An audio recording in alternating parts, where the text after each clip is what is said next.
So that's the thing for me, right? Like the thing that got me about it more than anything else was that central point, the idea of what's right in front of you.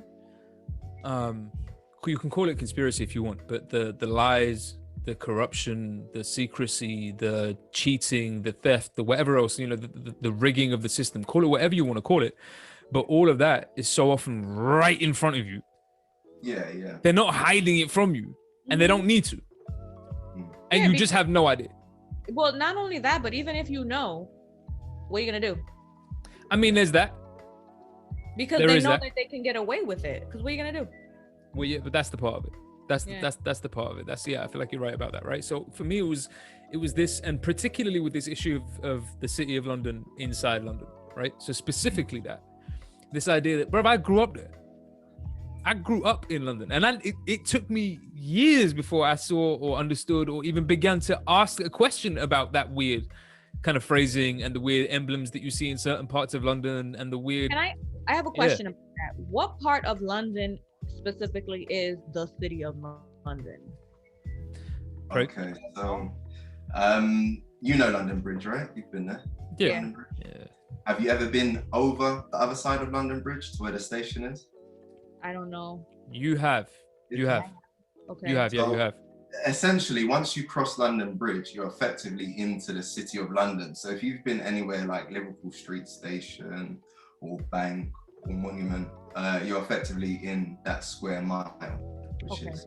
You remember the night when we were walking around with your cousin, when we met up with his gal in the train station for the first time, and we were walking around that night with your cousin, that area. Yeah. So do people live there? Is it like a super rich people area, or is it just financial? Is it just banks? Like, what is it? I mean, there are like residents there, but I mean, in comparison to say businesses, banks and these headquarters, I would say they're a minority. So yeah, most of the voting power is private businesses in that district. All right, so but here's the part of it for me that's so wild, right? Because it's one thing to say, bro, we both live in the UK and we know how parochial and weird this country is, particularly with respect to its laws, right? So there's a whole bunch of really old, ancient laws in this country, none of which make sense, and some of them seem to persist for a while. Like Tans, I don't know if you're aware of this, but I don't know if I should be telling you this, considering what your three platforms are. But did you know that in the United Kingdom, technically, it's still legal to shoot a Welshman over the border between England and Wales with a crossbow after midnight? Wow. Useful information. If you shoot a Welshman after midnight with a crossbow over the border, besides being a psychopath who needs to be looked at quite carefully, but if you did this, technically speaking, it's legal. That is such a random fact, like. Bro, I found this out. I found this out a while ago. I was like, yo, is this for real? I wouldn't shoot the Welsh because I feel like they would love my dictatorship. I don't think you met the Welsh, man. I think that's something a dictator would say, though, Tam. Yeah, no, facts. Like they're broke, right? They're broke. Everybody, yeah, sure. So you would love me. In comparison to a dictator, most people are broke. Yeah. Hello, what is my first point in my platform? All the wealth and make it equal. Why would you hate me? I'm giving you things. Literally, I swear to God, it's almost literally word for word the Trump platform when he went to go to, like, I don't know what part of Georgia or whatever he thought where black people hang out, and he says to them, you've got nothing to lose. You got no jobs, you got no money, you got no nothing. You might as well vote for me. Did he really say that? It's in a Meek Mill song. Oh, I don't know this. It's the opening Other Side of America. So the track is called The Other Side of America. It's the opening clip. I know this song. Right, it's the ad-lib from the opening clip of that song. It's Trump's speech. His appeal to black America was, yo, y'all are screwed anyway. So you might as well vote for the KKK. What do you have to lose? You're living in poverty. Your schools are no good. You have no jobs. 58% of your youth is unemployed. What the hell do you have to lose? We're pulling live from the other side of America. You ain't got nothing to lose. It couldn't really get worse.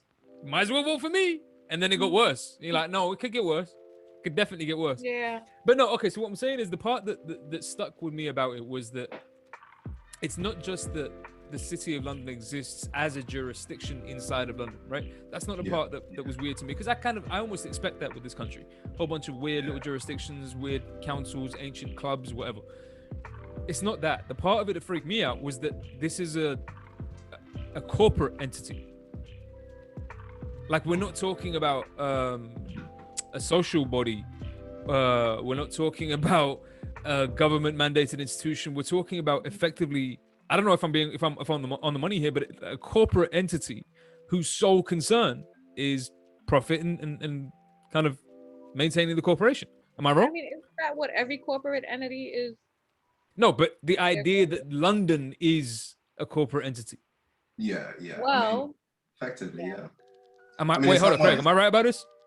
I would say, yeah. In some ways, yes, definitely. I mean, you could even liken it to the East India Trading Company. I was just gonna say that. Yes, the East India Trading. Almost like a modern version of it. Yeah. All right, but let's not just drop bars. Let's not just drop bars. Somebody has to explain what the East India Trading Company is for the viewing public. So somebody, you want to cover that? It's your seminar. Oh, look, suddenly. Oh, look how that switches. Look, suddenly. Oh, we want unionized. Oh, I want compensation. Oh, I do work and labor. The second the word comes up, though. Yo, this is your seminar, though, homie. You got this. Yo, one, though. I'm going to catch you next week. Peace. Yeah, I still want to unionize, though. Don't. Yeah, nah, y'all get ahead of unionize. Union behind the video evidence of the labor you're doing it right now. That's cool. No, the East India Trading Company was the first... theoretically, at least, I don't know if it's an absolutely in fact, but it was theoretically at least the first official It major. is the first. Yeah, first major corporation.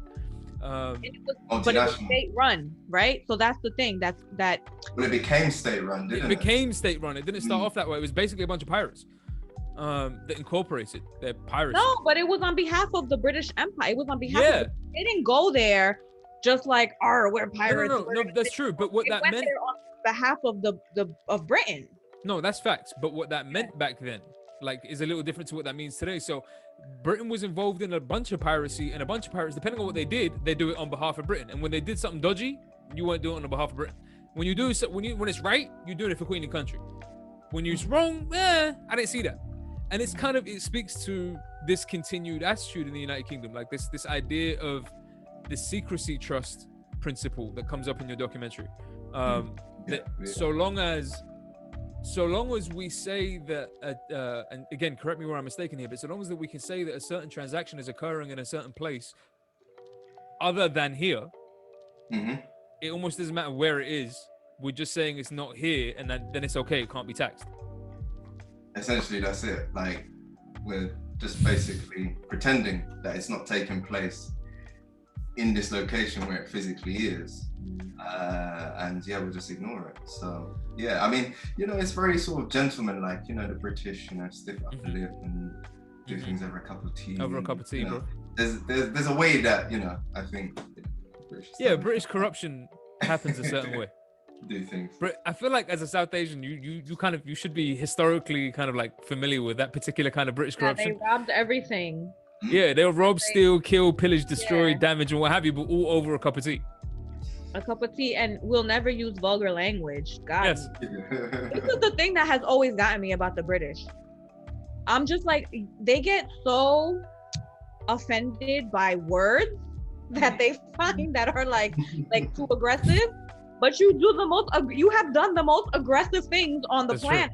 You murdered everybody. You stole everything. This is very true. You starved people.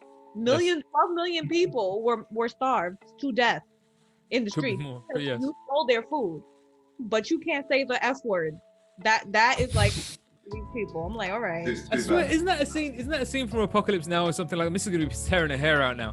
Where there's a scene in that movie where he says, you can drop fire on people in Vietnam, but you can't say fuck on the screen. Yeah. But you could bomb all of Vietnam. No, but I feel like it's a similar thing in the United States. Like if in the United States we could talk all about my rights to my opinions and what have you, but if I call somebody fat on the street, watch what happens. This has something to do with the Western world, I feel like, though. It's the entire Western world. You will do the most inhumane things to everyone, but let somebody's feelings get hurt or say a word that someone doesn't like, and it's like the world has ended. So, all right, just to kind of make sure we've clarified exactly what what this entity is, the City of London thing, right? Because I still feel like it's worth flogging this horse a little bit longer. It's not quite dead, because I want to make sure this really lands, because we are talking about a corporate entity. We are talking about a company that acts as though it were a social governing body. So it has its own police force, it has its own, as you were saying, Lord Mayor, it has all the vestiges and the kind of like the symbols of being a social governing entity, but functions almost exclusively as a corporation. And the benefit it provides for its kind of, I don't know, benefactors or whoever is involved in it, shareholders or what have you, is this idea of secrecy.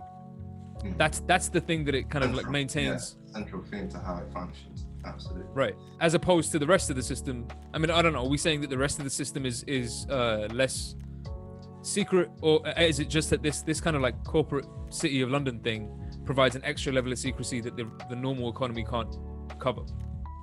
About the secrecy levels, the advantage that the City of London provides. Yeah, the advantage is that I think these things can only happen if people are not aware. It requires an ignorance, right? Because the moment you discover that this is happening, you start to think, well, why are you pretending it's taking place elsewhere? Right. Like, how does that make any sense? And then the question then becomes, well, if it's not your responsibility, whose responsibility is it? Right. And in order to avoid that kind of line of questioning, you just ignore it completely. And that's how the system sort of really works, right? People can be anonymous. They don't have to declare anything. You don't know who owns anything. So who's liable to pay tax, if anyone is liable, right? You don't know, and that's the whole point. And the fact that this can happen in a city like London, that's what, a population of what, 10 million? 9 million. 9 million? Yeah. I mean, it's interesting. I mean, a lot of people who watched the film, they said the same thing as you guys. Like, they didn't realize that the City of London was what it is. So is a business. The City of London, London's financial district, is a peculiar place. It has been called a city within a city, a state within a state.